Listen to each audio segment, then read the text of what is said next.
একটাই জীবন, বুঝলেন তো? একটাই জীবন, কিন্তু জীবনটা অনেক সুন্দর। এই জীবনে উত্থান আছে, পতন আছে, দুঃখ আছে, কষ্ট আছে, দেনা আছে, পাওনা আছে। আসলে মানুষের জীবনের সংগ্রামটা দীর্ঘ। যার অনেক আছে সেটা টিকিয়ে রাখারও সংগ্রাম, যার নেই পাওয়ার সংগ্রাম। সংগ্রাম নানা রকম, জীবনের সংগ্রাম, তার প্রফেশনের সংগ্রাম, তারপরে দাম্পত্য জীবনের সংগ্রাম, সন্তানদের নিয়ে সংগ্রাম, সংগ্রামের শেষ নেই। তো জীবন যুদ্ধের সংগ্রাম, এই সংগ্রাম ছাড়া আমরা কেউ না, কারোর বেশি কারোর কম। আজকের বিষয় হচ্ছে জীবন যুদ্ধের সংগ্রাম। বরাবরের মতো আমাদের স্টুডিওতে উপস্থিত থাকেন আমাদের নারীরা, অনেক নারীরা থাকেন, আজকে আছেন দুজন।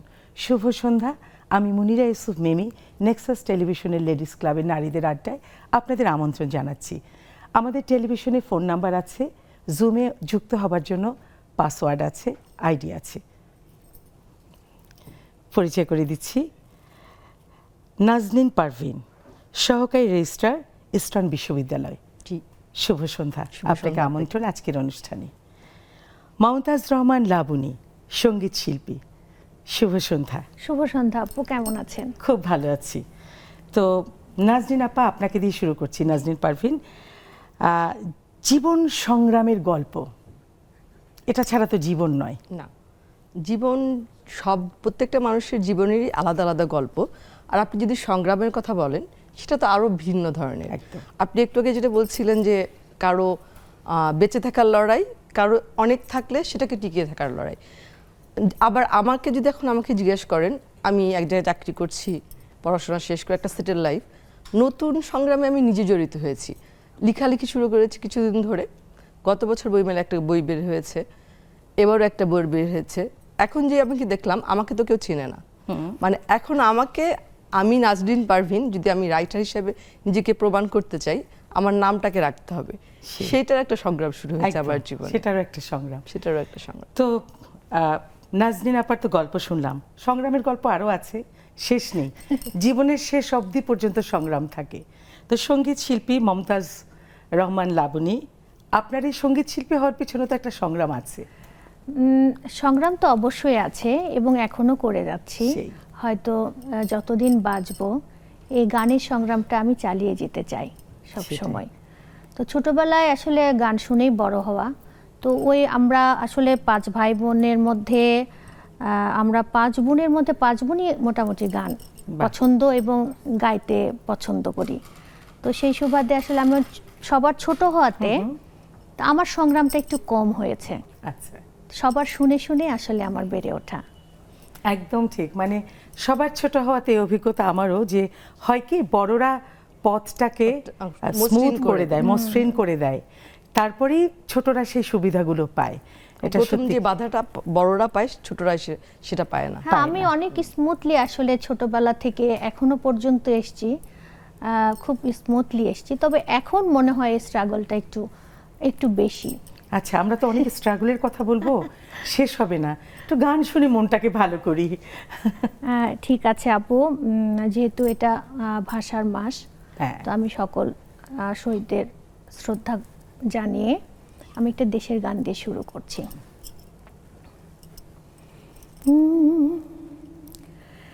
যে মাটির বুকে ঘুমিয়ে আছে লক্ষ মুক্তি সেনা, দে না তোরা দে না সে মাটি আমার অঙ্গে মাখিয়ে দে না। যে মাটির বুকে ঘুমিয়ে আছে লক্ষ মুক্তি সেনা,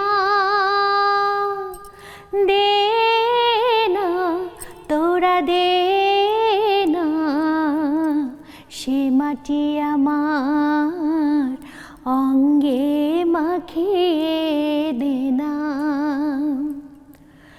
রোজে খান দে না তোরা দে না সে মাটি আমার অঙ্গে মা দে না। কি অসাধারণ, আমরা তো একটা সুন্দর তালি Thank দিতে you. পারি আসলে।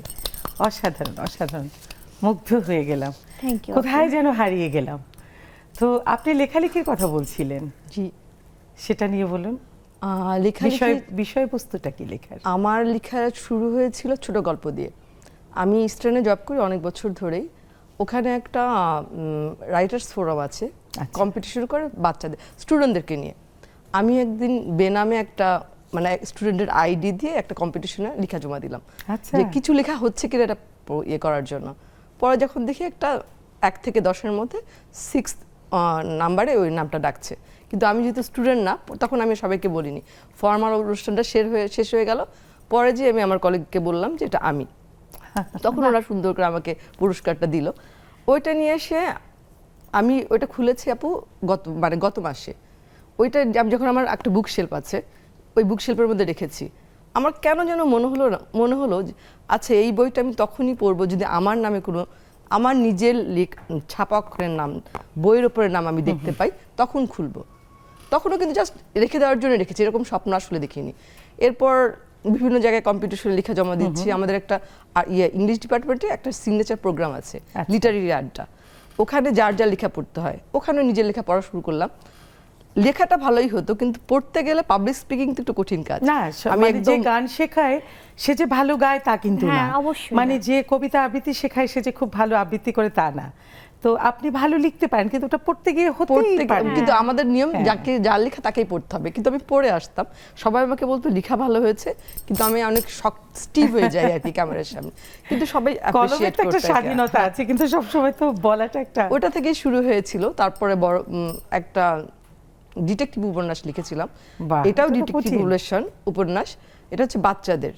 এবং আচ্ছা। আমার সবচেয়ে পছন্দের জিনিস যেটা, সেটা হচ্ছে মেয়ে চরিত্র, গোয়েন্দাটা মেয়ে, অপূর্বা। আচ্ছা, ভালো, মেয়েদেরকে অসাধারণ, একটা অসাধারণ। এবং এটা আমার স্বপ্ন যে বাংলাদেশে সব জায়গায় তো ছেলেরাই গোয়েন্দা ক্যারেক্টার করে, সেই। যদি আমি এস্টাবলিশ করতে পারি। যদিও আমি জানি যে নীতির বাসীর নীতিন আছে, দেশের বাইরেও আরো মেয়ে গোয়েন্দা আছে, কিন্তু আমাদের দেশে আর টিনেজার বিশেষ করে, কারণ আচ্ছা। এবারে যে গল্পটা বের হয়েছে গুপ্তধনের সন্ধানে, অপূর্বা ক্লাস 8-এ পড়ে।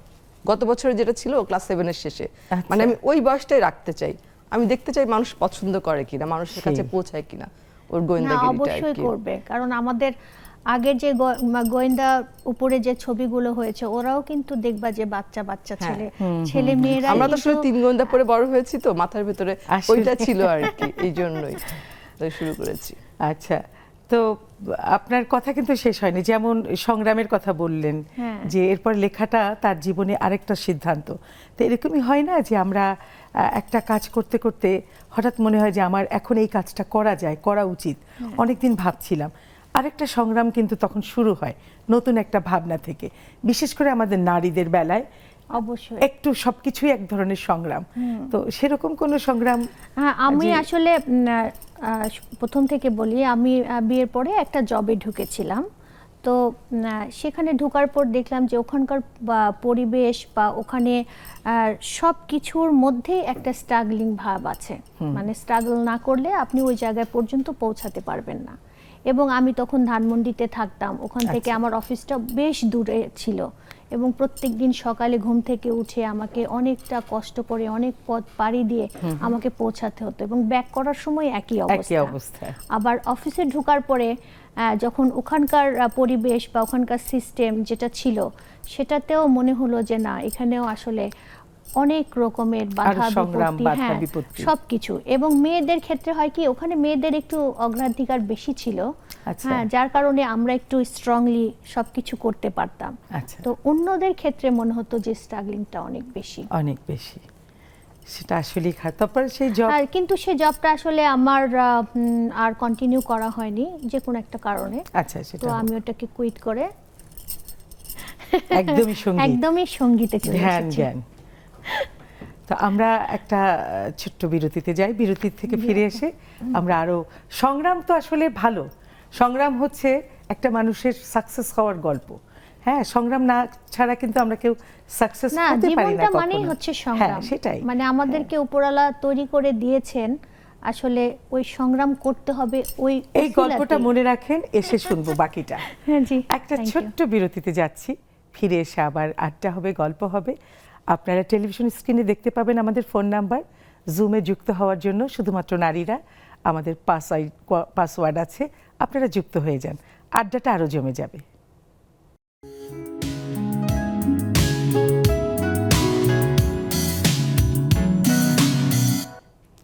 জীবনের এপিঠ আছে ওপিঠ আছে, কারোর কাছে সাদা, কারোর কাছে কালো, কারোর কাছে উজ্জ্বল, কারোর কাছে অনুজ্জ্বল। এটাই জীবন। জীবনের আসলে সব দিকই আছে, সে সব দিক পেতে হলে সংগ্রামটা করতেই হয়। ফিরে এলাম একটা ছোট্ট বিরতির পরে লেডিস ক্লাবের নারীদের আড্ডায়। যেটা বলছিলাম, সংগ্রাম। তো সংগ্রাম মানে তো আসলে এটা আমরা যদি পজিটিভলি দেখি, এবং আলটিমেটলি তো সত্যিকারের সংগ্রাম তো একটা ভালো ফলই এনে দেয়। তো যে সংগ্রামটা আপনি নতুন করে করছেন, লেখালেখি, বইও বেরিয়েছে, সেটা নিয়ে আপনি একটু আগে বলছিলেন। জি, আমি যখন আপনাকে একটু আগে বলছিলাম যে ছোট ছোট গল্প যখন আমি লিখতে শুরু করলাম, বিভিন্ন পোর্টালে, উমেন্স রাইটে, বিভিন্ন জায়গায় এখন ছাপা হলো, তখন আমি আমার ফেসবুকে দিলাম, দেখলাম সবাই অনেকেই পছন্দ করছে। সেই গল্পগুলো কম্পাইল করে আমি একটা পাবলিশারের সাথে যোগাযোগ করলাম, অন্বেষা পাবলিশারের সাথে। তখন উনি বললেন যে আপনাকে তো কেউ চেনে না, আপনার ছোট গল্প ওভাবে আসলে কেউ পড়বে না বইমেলাতে। তখন আমার মনে হলো যে আমার, যেটা আমি বলছিলাম, অপূর্বা নামের একটা ক্যারেক্টার দিয়ে একটা থ্রিলার করা আছে, কিশোর থ্রিলার আর কি। আমি সেটার কথা ওনাকে বললাম, উনি বলল আপনি হচ্ছে, আমি অলরেডি তার কাছে শর্ট স্টোরির সংকলনটা জমা দিয়েছিলাম, উনি বললেন এটাও জমা দেন। এখন ওই দুটা পড়ার পর উনি বললেন যে বইমেলায় আসলে ডিটেকটিভ স্টোরি, থ্রিলার এইগুলো বেশি যায়, আপনি আমাকে এইটা দেন। আমি তো খুবই খুশি হয়ে গেলাম, শব্দ সংখ্যা কম ছিল, উনি একটু বাড়াতে বললেন, আমি বাড়িয়ে দিলাম, দিয়ে জমা দিলাম। বইটা পাবলিশই হলো। প্রথমে অন্বেষার মতো একটা বড় পাবলিকেশন হাউস পেয়ে গেলাম, সবকিছু মিলে আমি অনেক খুশি। কিন্তু বই মেলায় যখন যেয়ে দেখলাম বড় একটা প্যাভিলন, মাঝখানে রাইটাররা সবাই বসে আছে, প্রচুর বই সেল হচ্ছে, আমাকে তো কেউ চিনে না, আমার বই তো কেউ কিনতে আসছে না, আমার ফ্রেন্ড, আমার রিলেটিভ ওনারা আসছে, এছাড়া বাড়ির তো কাউকে চেনে না। এবং এরপরে দেখলাম যে আমার মতো নতুন রাইটার, এমনকি পুরাতন রাইটাররাও বিভিন্নভাবে নিজেদেরকে সেল করছেন আর কি, মার্কেটিং যেটা। আমি অবাক হয়ে বসে বসে দেখলাম। তখন আপনাকে যেটা আমি বললাম যে আমি ভেবেছিলাম যে আমি কিছু একটা লিখতে পেরেছি, লেখা ভালো হয়েছে, পাবলিশার নিয়েছে, আমার কাজ শেষ, আমার মনে আর কিছু করতে হবে না। তখন ওইটা আমার কাজ শুরু হলো।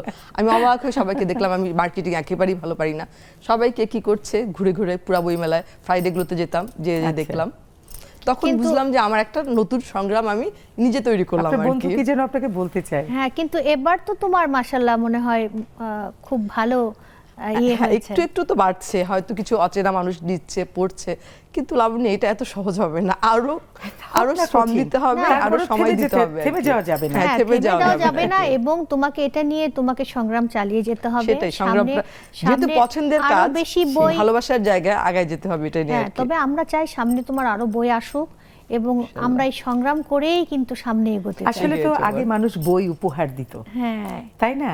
এই বই উপহার তো এখন একদমই উঠে গেছে। না, আমরা স্কুলে যখন আমরা কোনো প্রতিযোগিতায় অংশগ্রহণ করতাম, আমরা ম্যাক্সিমাম সময় কিন্তু ছোটদের গল্পের বই, বিভিন্ন, এই যে বললা যে তুমি যে থ্রিলার, সব কিছুই না, কবিতার বই, এগুলো কিন্তু আমাদেরকে উপহার হিসেবে দেওয়া হতো। কিন্তু এখন ওই ট্রেন্ডটা আসলে অনেক কমে গেছে। একদম। তো বই উপহার, এমনকি আমরা বই কিন্তু চাঁদা দিয়ে একটা বই কিনতাম, অনেকে মিলে একটা বই কিনতাম, কিংবা ভাড়া করে পড়ে আবার জমা দিয়ে আসতাম একটা ক্লাবের মেম্বার হয়ে। এগুলোও নষ্ট হয়ে গেছে, বই পড়ার কালচারটাই আসলে অনেকটা নষ্ট হয়ে গেছে। তো লাবণী, আপনার গানের এই পর্যন্ত আসার পেছনে তো অনেক কারণ, অকারণ, ঘটনা, অঘটনা কিছু একটা তো থাকে, যেটা অনেক সময় আপনার বইরই পরিবেশ তৈরি করেছে, এবং সেটাকে টপকে আপনি চলে এসেছেন। এরকম যদি কিছু একটু শুনতে পারতাম ভালো লাগতো। আমরা আসলে মার কাছ থেকে গানটা আমরা পেয়েছি, আমার নানির বাড়ির ওদিক থেকে। তো আমার মা খুব ভালো, মানে ট্র্যাডিশনাল ফোক যেটাকে বলেন, এই গানগুলো খুব ভালো গাইতেন, এবং মার থেকে আমরা উৎসাহিত হয়ে আমার বাবা আমাদেরকে খুব উৎসাহিত করতো যে মানে একটা বিষয় থাকে না, এক্সট্রা কারিকুলাম, ঠিক আছে, তোমরা যে যেটাকে পছন্দ করো ওইভাবে তোমরা পড়াশোনার পাশাপাশি করো। তো যখন আমরা গানটাকে ছোটবেলা থেকে শিখে পেশা হিসেবে নেওয়ার জন্য চিন্তা ভাবনা করলাম, তখন দেখলাম যে আসলে এই জায়গাটাতে উত্তীর্ণ হওয়াটা খুব কষ্টসাধ্য ব্যাপার, কষ্টসাধ্য, অনেক কম্পিটিটরস প্রচুর। এবং ইদানিং শ্রোতার ইয়েটা অনেক ধরনের হয়ে গেছে। হ্যাঁ, অনেক ধরনের, এবং এখন তো আরো বেশি, এখন আরো বেশি। এখন দেখবেন যে ইন্ডাস্ট্রিতে মানে মানুষের সংখ্যার থেকে শিল্পীদের সংখ্যা বেশি, শিল্পীদের সংখ্যা বেশি। এটা আমি খুব মানে খুব পর্যবেক্ষণ করে বলছি যে এখন প্রচুর শিল্পী আছে। আরেকটা কারণ আছে লাবণী, এখন তো আর ইন্ডাস্ট্রি কিন্তু একটা নিজস্ব জায়গায় নেই, না, ছড়িয়ে গেছে, নিজেও সবার সিঙ্গার হয়ে যাচ্ছে এখন, হাতের মুঠে মুঠে সবার বিনোদন। হ্যাঁ, ইউটিউব বেজ হয়ে গেছে এখন তো সবই, এখন ইউটিউব, হাত মোবাইল খুললেই সব পেয়ে যাচ্ছি আমরা। তো যার কারণে আসলে ঘরেও মারাও আসলে এখনকার হয়েছে কি যে আমার সন্তানকে আমি চাই কিছু না কিছু শিখুক, ইনস্ট্রুমেন্টাল কিছু শিখুক, না হলে গান শিখুক, না হলে নাচ, না হলে কবিতা আবৃত্তি। তো যার কারণে হয় কি যে আস্তে আস্তে সবই পরিবর্তন হবে, সবকিছুই হবে, সব এই যে চেঞ্জ হবে। পরিবর্তনের কথা বললেন যে আমরা একটু আগে ইউটিউব বা এই যে ছড়িয়ে গেছে, এটার কিন্তু পজিটিভ দিক বেশি। যে মানুষটা কোনোদিন টেলিভিশনে গান গাওয়ার সুযোগ পায়নি, স্টেজে ওঠার সুযোগই পায়নি তার প্রতিভা বিকাশ করার, কিন্তু সেই মানুষটা এর মাধ্যমে পেয়েছে। এটা আমরা সারা পৃথিবীতে দেখছি। এটা আমি খুবই অ্যাপ্রিশিয়েট করি। পজিটিভ দিকটা বেশি। এখন রুচিটা হচ্ছে যার যার দৃষ্টিভঙ্গি এবং রুচির ব্যাপারটা। আমাদের এই জেনারেশনটা না ধৈর্য কমে গেছে, যে একটা জিনিস দেখছে একটু পুরাটা দেখবে, এটাও মানে একটু কমে গেছে। যদি এইটা একটু থাকতো কিংবা কিছু একটা পড়ছে, ওইটাও বেশিক্ষণ পড়বে না, একটার পেছনে বেশি সময় আর সে অন্য জায়গায় স্ক্রল করে অন্য জায়গায় চলে যাচ্ছে আর কি। একদম ঠিক, সেইটাই মানে আসলে এখন হচ্ছে কি মাইন্ডসেট, সাইকোলজিটা, যে আমরা খুব অল্প সময়ে মানে পুরো জিনিসটা দেখে ফেলবো, ধৈর্য ধরে যে একটা গান গাইলো মানে এক পাতা পড়ে পুরো হিস্ট্রিটা বুঝে যাওয়ার মতো অবস্থা। ছোট ছোট গল্পই এখন পড়ে, উপন্যাস পড়া, মানে তারপরেও বলবো যে পৃথিবীর দরজাটা খুলে গেছে, জানালাগুলো খুলে গেছে। যে মানুষগুলো ভাবতেই পারেনি দুটো কথা বলবে, গান গাইবে বা কিছু করবে, সেই মানুষগুলোর জন্য, বা ইভেন প্রফেশন না, তবে প্রত্যেকটা সেক্টরে আপনার কিন্তু সব দিক থেকে কিন্তু পরিবর্তন এসেছে এবং এটা হওয়া উচিত। সেটাই। এই অনলাইনের কথা যেটা বললেন যে প্রফেশন, মেয়েরা কিন্তু এটা প্ল্যাটফর্ম করে অনেক ভালো করছে। সেটা বুটিক বলেন, কোনো খাবার দোকান বলেন, কোনো কিছু মানে প্রচার বলেন, অনেক কিছু করতে পারছে। মানে এইটার পজিটিভ যে বললেন, এটা অবশ্যই মেয়েদের জন্য অনেক পজিটিভ। কারণ অনেকে আছে যে যে কোনো কারণে হোক বাড়ির বাইরে যাওয়ার সুযোগই নেই, তো ঘরে বসে সে কিন্তু তার রান্নাটাকেও সে এখন প্রফেশনালি করছে, সেলাইটাকে বা সে কিছু অনলাইনে শেখাচ্ছে, সেলাই শেখাচ্ছে। আগে তো এগুলো পাওয়া খুব টাফ ছিল, মানুষ এখন ঘরে বসেও সংগ্রাম করে সে সাকসেসফুল হচ্ছে।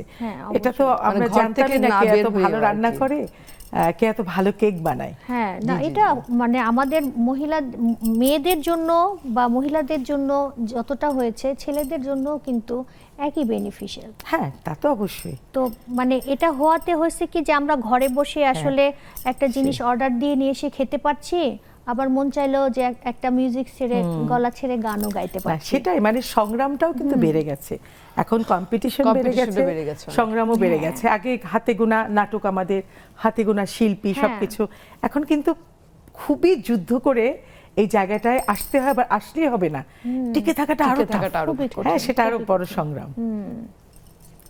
সেটাই তো আমরা আসলে এখন আবার একটা বিরতিতে যাব, বিরতির পরে ফিরে এসে আমরা আরো কিছু ভালো ভালো গল্প শুনবো।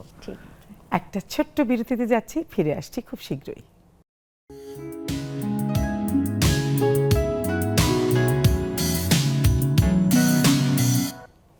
ফিরে এলাম একটা ছোট্ট বিরতির পরে। আমাদের কিন্তু টেলিভিশন স্ক্রিনে ফোন নাম্বার দেয়া আছে, জুমে যুক্ত হওয়ার জন্য পাসওয়ার্ড দেয়া আছে। আপনারা তাড়াতাড়ি যুক্ত হয়ে যান আমাদের এই আড্ডায়, আড্ডাটা তো আরো জমবে। হ্যাঁ পারভিন আপা, যেটা বলছিলাম, পারিবারিক কিছু গল্প তো আমাদের চলে আসতেই পারে, এটা ছাড়া তো এটাই হচ্ছে সবচেয়ে বড় সংগ্রাম। হ্যাঁ, সংগ্রামের কথা বলছিলাম, কিন্তু আমি আমার সংগ্রামটা বলছিলাম রাইটার হিসেবে এস্টাবলিশ করার সংগ্রামটা, কিন্তু এর পেছনেও তো অনেকগুলো মানুষের ভূমিকা আছে, মানে যে আমার জীবনটাকে স্মুথ করার জন্য। যেমন আমার প্রথম যেই বইটার কথা বললাম, জোর বাংলা রহস্য, প্রথম কিন্তু পড়েছিলাম আমার শাশুড়ি, আমি নিয়ে এসে ওনাকে দিয়েছি। উনি কিন্তু 85 ইয়ার্স ওল্ড, কিন্তু উনি একদিনের মধ্যে বইটা পড়ে ফেলেছেন। আর কি চাই? আর অনেক সাপোর্টিভ উনি, আমার ননাসরা বলেন, আমার হাজবেন্ড, মানে সব দিক থেকে সাহায্য না পেলে তো জব, হয় না, বাসা, এরপরে পড়তে লিখতে চাইলে তো শুধু হয় না, প্রচুর পড়তে হয়, পড়ার পেছনে সময় দিয়ে এরপর কিছু একটা মাথা থেকে বের করা। সেই। আমার নিজের বোন, সব দিক থেকে ওরা সাপোর্ট করে, এই জন্য হয়তো এই নতুন সংগ্রামটা আমার জন্য অতটা চ্যালেঞ্জিং মনে হচ্ছে না, মনে হচ্ছে সময় লাগবে কিন্তু হয়ে যাবে। না, সময় একদিন। লাগলেও মানসিক যে শান্তিটা, জি, এটা জি, তো জি। একটা ক্রিয়েটিভ ব্যাপার। আপনি লিখছেন, এ গান গাইছে, বা আমি অভিনয় করি, বা এই মুহূর্তে যে আমি সঞ্চালনা করছি, জি, জি। আমার মানসিক শান্তিটা যদি না থাকে, বা এই যে আমাকে মেকআপ আর্টিস্ট সুন্দর করে সাজিয়ে দিল, এই প্রোগ্রামের প্রোডিউসার আমাকে হেল্প করছে, এখনো আমাকে টকব্যাকে আমাকে ডিরেকশনও দিচ্ছে, জি, জি। এটা তো সাপোর্ট, বিশাল জি। সাপোর্ট। তো আমি স্ক্রিনে সুন্দর করে কথা বলছি, না, তো তবে এটা একা কখনো হ্যাঁ, সম্ভব না। আর পরিবারের সাপোর্টটা হচ্ছে, যেটা আপনি বললেন যে মানসিক শান্তি, এটা আসলেই কিন্তু মানে পরিবার যদি একটা মানে পরিবারের একটা সাপোর্ট থাকে সেই। একটা মেয়ের, বিশেষ করে হ্যাঁ, অবশ্যই একজন family- একজন নারীরই দরকার। হ্যাঁ, তো সেই ক্ষেত্রে খুবই। হয় কি যে আপনি নিশ্চিন্তে সবকিছু করতে পারবেন। সরি, মানে পুরুষদের বাদ দিয়ে বলিনি, না, না, নারীর সাপোর্টটা হ্যাঁ, দরকার। না। আবার পুরুষটা খেপে যাবে। না, পুরুষের সেটাই সেই, বলছি না, যে আমি বলছি। হাজবেন্ড বলেন আর শ্বশুরবাড়ির লোক বলেন আর সেই। ভাই বোন বলেন, যাদেরকেই বলেন না কেন, ফুল পরিবারের যদি সাপোর্টটা না থাকে, সেই। আপনি কোনো কাজই সুন্দরভাবে করতে পারবেন না। একদম সত্যি কথা, যে তো কোনো কাজ। মানে আমার কাছে মনে হয় যে পরিবারই মেন। একদম। এই সাপোর্টটা যদি ওরা না দেয় আমাদেরকে, আমরা আসলে কিছুই করতে পারবো না। এখন একটা গান।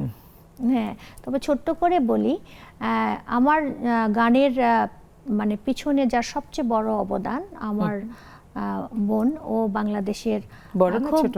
আমার বড়, ইমিডিয়েট বড়, আচ্ছা। আমি ছোট। তো ওর নাম শাহনাজ ও, সবার রহমান ছোট তো আপনি, স্বীকৃতি। হ্যাঁ, হ্যাঁ, ওর নাম হচ্ছে শাহনাজ রহমান স্বীকৃতি, ও বাংলাদেশের আচ্ছা। প্রমিনেন্ট একজন সঙ্গীত শিল্পী।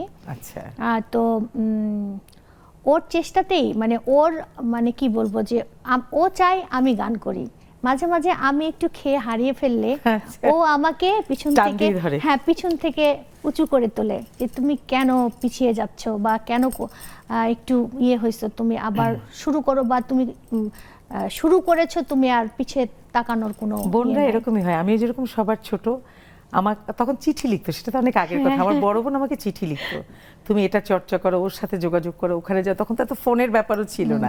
থাক, আমরা গান শুনি, তো গল্প শেষ হবে না, গান শুনি। তো আমি এবার আমার একটা নিজের গান করছি, ঠিক আছে? এটা গোপাল দাসের লেখা, আচ্ছা। সুর করা, আমি চেষ্টা করছি। বন্ধু তোমার বাঁশির সুরে কলিজা ধইরা টানে রে, বাঁশি তোমার কি বাজাদু জানে।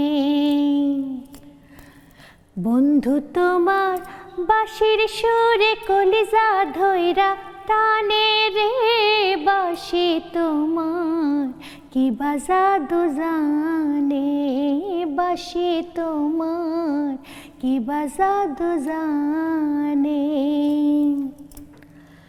সকালে আর ভর দুপুরে বন্ধু তোমার বাঁশির সুরে আমার মনটা হয়ে যায় উদাসী।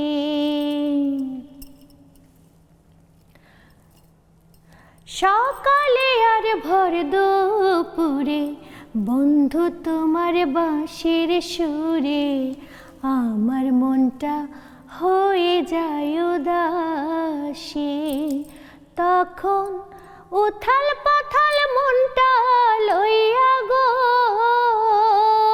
বন্ধু, উথাল পাথাল মনটা লইয়া গো বন্ধু, যাব গো কোনখানে, বাঁশি তোমার কি বাজাদু জানে।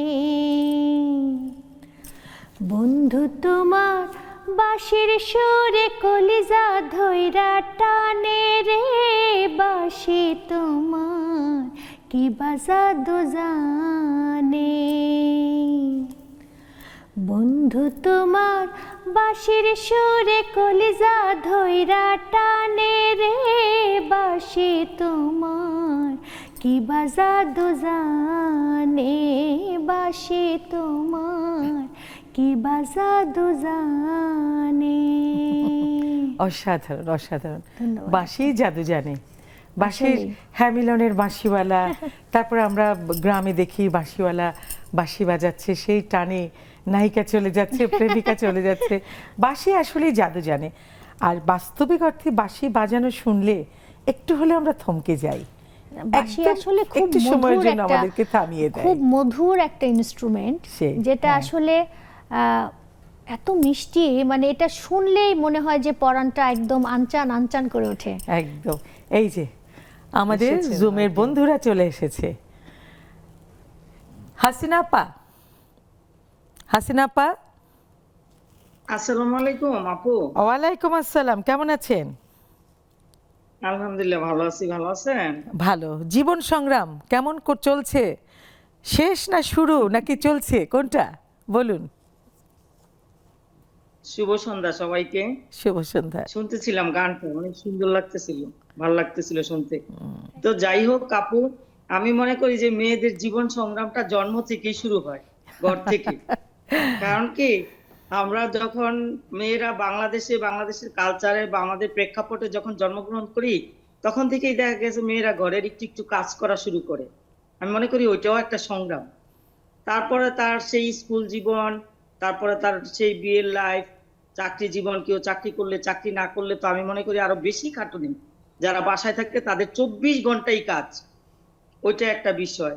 আর এটা হচ্ছে সেই ছেলে মেয়ে পালা, সেই যে জীবন সংগ্রাম শুরু করলাম আপু, চলতেছে এখনো আল্লাহর রহমতে।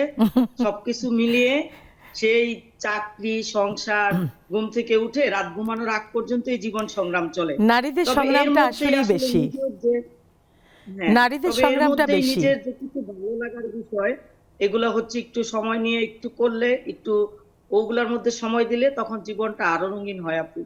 করতে হয় মাঝে মাঝে সময় দিয়ে একটু, ভালোই লাগে। আমি আল্লাহর রহমতে ভালোই আছি, আপনার চলতেছি, জন্য অনেক সংগ্রামও অনেক চলতেছে। শুভকামনা।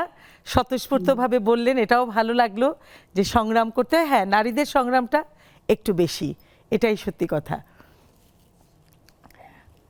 এখন কার সাথে কথা বলতে পারি? হ্যাঁ, সোনিয়া আপা, সোনিয়া আক্তার, শুনতে পাচ্ছেন আমাকে? শুনতে পাচ্ছেন? সন্ধ্যা আপু, শুভ সন্ধ্যা। এই যে বললেন যে নারীদের সংগ্রাম জন্ম থেকে শেষ, মানে চলছে, এটার কোনো শেষ নেই। আপনি কি মনে করেন যে এ ব্যাপারে পারিবারিক একটা ইয়ে থাকা উচিত, যে যখন ছেলে মেয়ে থাকবে পরিবারের মানুষদেরই একটা দায়িত্ব আছে ছোটবেলা থেকেই? কারণ আমাদের নারীদের সংগ্রাম তো সবসময় একটু বেশি। জি আপু, আহ, আমাকে কথা বলার জন্য, সুযোগ করে দেওয়ার জন্য অসংখ্য ধন্যবাদ। আসলে হাসিনা আপা যে বললো না, নারীরা ঘর থেকে সংগ্রাম শুরু করে, অ্যাকচুয়ালি বাবা মা তো আমাদের দায়িত্ব নিয়েই থাকে। দায়িত্ব নেওয়ার পরেও আমাদের কিছু দায়িত্ব থাকে, সেই দায়িত্বটাই আমরা যখন ছোটবেলায় নিয়ে থাকি নিজ থেকে মায়ের সাথে, মাকে হেল্প করার জন্য, সেটা আমাদের জন্য একটা ছোটবেলা থেকে সংগ্রাম। আবার দেখেন যে আমরা যখন মানে আমরা যখন ভার্সিটিতে পড়ি, তো সেটাও একটা সংগ্রাম। আমি যেহেতু বাইরে থেকে পড়াশোনা করেছি, সেহেতু সেক্ষেত্রে হয়েছে কি যে আবার ইউনিভার্সিটি সামলাতে হয়েছে, আমার বাসায় এসে আমার নিজে রান্না করে খেতে হয়েছে। তো সেটাও এক ধরনের সংগ্রাম। বিয়ের পরে মানে বাচ্চাকে লালন পালন করা, নিজের উদ্যোগ চালানো, সবকিছু মানে বড় বউ হিসাবে সবকিছু ট্যাকেল দেওয়া, এটাও এক ধরনের সংগ্রাম। অ্যাকচুয়ালি জীবন মানে সংগ্রাম। আর জীবনকে পরিচালনা করার জন্য সংগ্রাম করতে হবে নারীদের, এটাই স্বাভাবিক। নারী হোক পুরুষ হোক সবাই, মানে এজ এ মানুষ হিসেবে আপনাকে সংগ্রাম করতে হবে। সংগ্রাম ছাড়া আপনি পথ চলতে পারবেন না।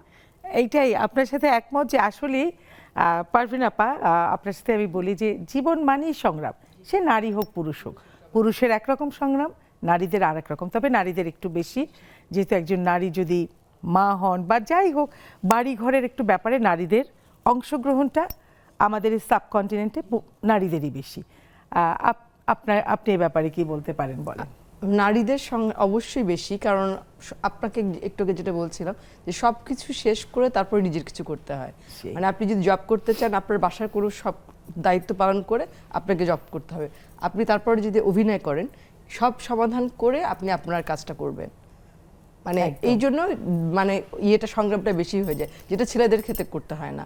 ওরা বাসায় ব্যাক করলে আর ওদের আর অফিস শেষ, বাসার খুব যে একটা ঝামেলা নিতে হয় তা না। সেটাই। কিন্তু লাবণী, জি। আপনি বলেন এই যে পুরুষদের বেশি করতে হয় না, এবং এরকম অভিযোগ শুনি একজন পুরুষ বাসায় ফেরা মানেই একটা হোটেল, সবার ক্ষেত্রে না, কারো কারো কেউ কেউ অভিযোগ করে, সবাইকে তো আর আমরা এক জায়গায় নিতে পারি না, কোনো নারীকেও না, কোনো পুরুষকেও না। তো সবাই বলে যে একটা পুরুষ তো চাকরি করুক, যাই করুক, ঘরে ফিরে সে ল্যাপটপ, টেলিভিশন, মোবাইল, পেপার, তারপর খাওয়া দাওয়া, মানে সে তার মতো করে থাকছে।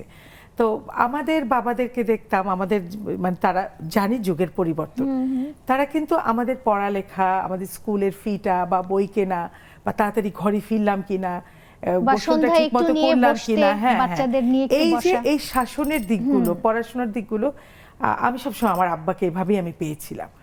তো না, আমরাও আমার বাবাকে এভাবেই পেয়েছি। তবে এখনকার যুগটা মানে আপনার মায়ের, আমি যেটা বলতে চাচ্ছিলাম, এই যে আপনার মায়ের সংগ্রাম হ্যাঁ। আর আপনার সংগ্রাম, এই শেয়ারিং কেয়ারিংটা, না, এটা অনেক পার্থক্য। সেটাই। কারণ আমার মারা যখন সংগ্রাম করেছে তখন তাদের সংগ্রামটা ছিল আলাদা, আর আমরা এখন যেটা করছি সেটা আসলে মানে কি বলবো, যে ওনাদেরকে আমরা আসলে অনেক সুপারসিড করে চলে যাওয়ার মতো অবস্থা। মানে আমরা আসলে ওনাদের পর্যায়ে আর নাই। সেটাই। তো সেই ক্ষেত্রে যে ছেলে বা মেয়ে, এই যে পার্থক্যটা, যে ছেলেরা অফিস থেকে এসে, ও বলল যে বসে রিল্যাক্স করে, কিন্তু একটা মেয়ে পারে না। সে এসে হয়তো বাসায় ঢুকে বাচ্চাটা কোলে নিল, রান্নাঘরে কিচেনে চলে ঢুকলো, গেল। হ্যাঁ সন্ধ্যার কি নাস্তা আছে, দিতে হবে। বা হয়তো তার পরিবারের আরো সদস্য থাকলে তাদের টেক কেয়ার করা। কিন্তু কিছু কিছু পরিবারে, যেটা আমি বলবো, যে সেখানে কিন্তু হাজবেন্ডরা ওয়াইফদেরকে প্রচুর হেল্প করে, বা আমি অনেক দেখছি, পাল্টেছে যুগ, হ্যাঁ, এখন অনেক অনেক পাল্টিয়েছে। এবং এটা এখন ইদানিং প্রত্যেকটা ঘরেই আমার মনে হয় ছেলেরা মেয়েদেরকে যদি ওইভাবে সহযোগিতা না করে, আসলে একটা মেয়ের পক্ষেও পুরা হোল ফ্যামিলিকে মেনটেন করে সেই। চলাটা খুবই না, সেটা অবশ্যই সাপোর্ট করে, অনেকটা হেল্প করে, কিন্তু তোমার যতটুকু দায়িত্ব সেটুকু আসলে না, ওনাদের এটা কিছু তো করারও এটা থাকে তো না। এটা তো এই দায়িত্ব, এটা তো কর্তব্য, গডই আমাদেরকে এইভাবে generation তৈরি gap, করেছে। এটা নিয়ে ফিরছি একটা ছোট্ট বিরতি দিয়ে। একটা ছোট্ট বিরতিতে যাচ্ছি, খুব শীঘ্রই ফিরে আসছি এই দায়িত্ব, কর্তব্য, শেয়ারিং কেয়ারিং নিয়ে। থাকুন আমাদের সাথে।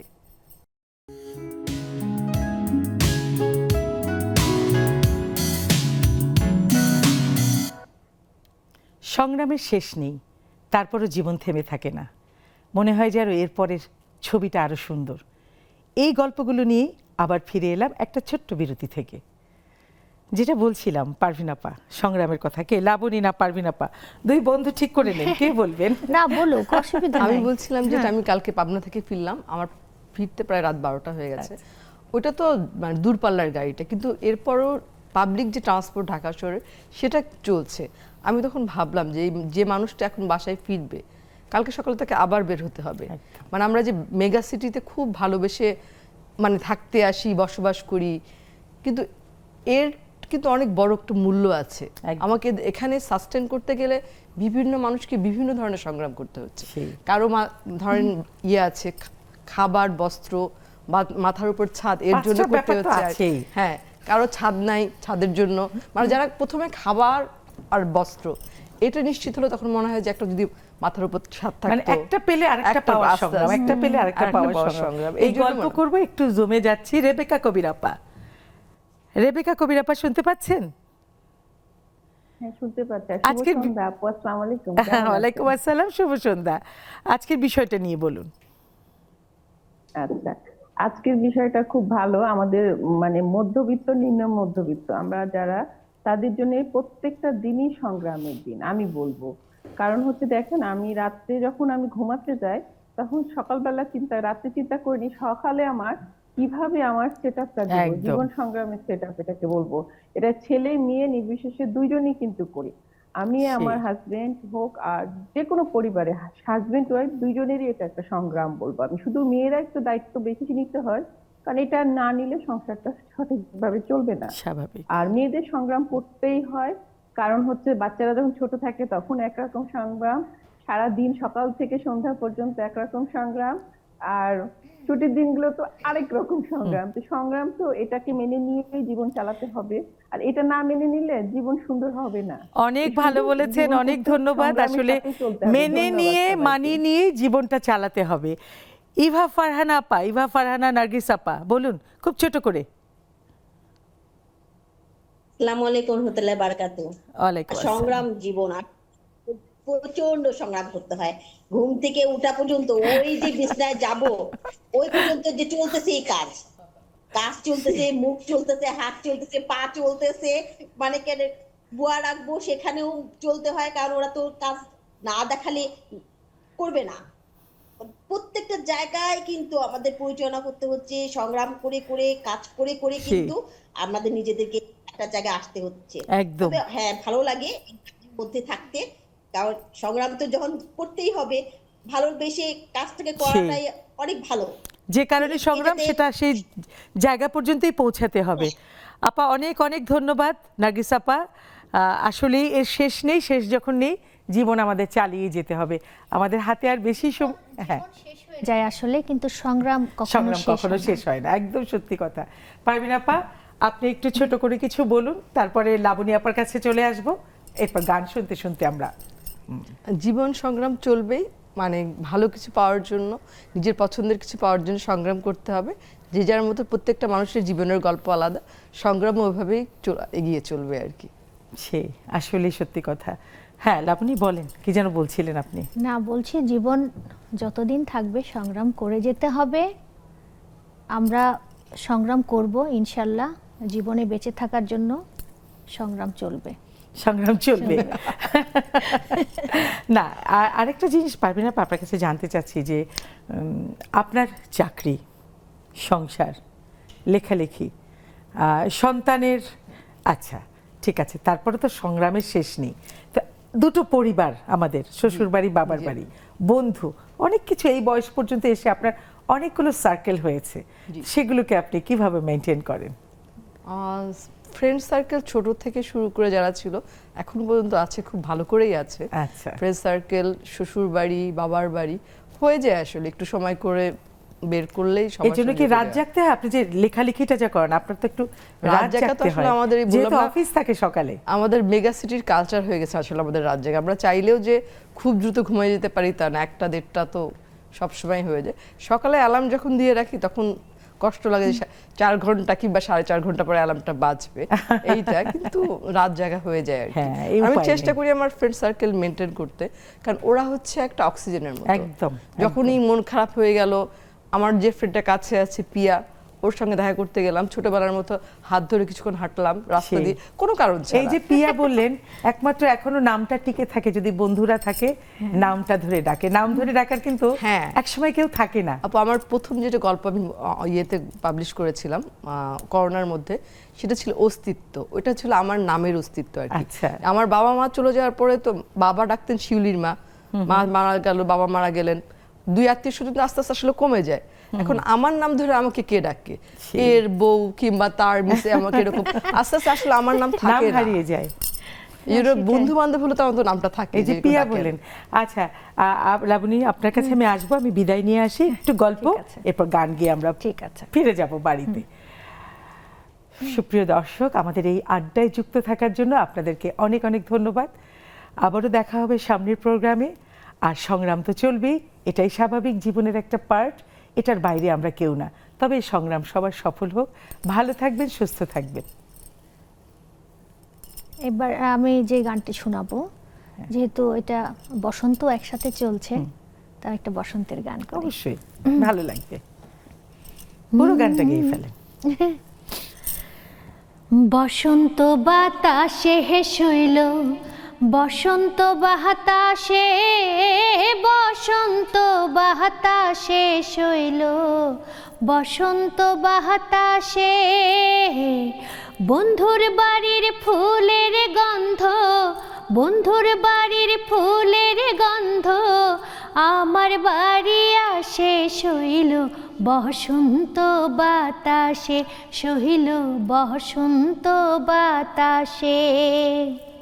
বসন্ত বাতাসে শৈল, বসন্ত বাতাসে, বসন্ত বাতাসে শৈল, বসন্ত বাতাসে। বন্ধুর বাড়ির ফুলের গন্ধ, বন্ধুর বাড়ির ফুলের গন্ধ, আমার বাড়ি আসে শৈল, বসন্ত বাতাসে শৈল, বসন্ত বাতাসে। বন্ধুর বাড়ির ফুলের গন্ধ বাড়ির পূর্ব ধারে, বন্ধুর বাড়ির ফুলের কুঞ্জ বাড়ির পূর্ব ধারে। সেথায় বসে বাজাই বাঁশি, সেথায় বসে বাজাই বাঁশি, প্রাণ নিল তার সুরে শৈল, বসন্ত বাতাসে শৈল, বসন্ত বাতাসে। বন্ধুর বাড়ির ফুল বাগানে নানান বর্ণের ফুল, বন্ধুর বাড়ির ফুল বাগানে নানান বর্ণের ফুল। ফুলের গন্ধে মন আনন্দে, ফুলের গন্ধে মন আনন্দে, ভ্রমরায় আকুল সইগ, বসন্ত বাতাসে শৈল, বসন্ত বাতাসে। বসন্ত বাতাসে শৈল, বসন্ত বাতাসে, বসন্ত বাতাসে শৈল, বসন্ত বাতাসে। বন্ধুর বাড়ির ফুলের গন্ধ, বন্ধুর বাড়ির ফুলের গন্ধ, আমার বাড়ি আসে শৈল, বসন্ত বাতাসে।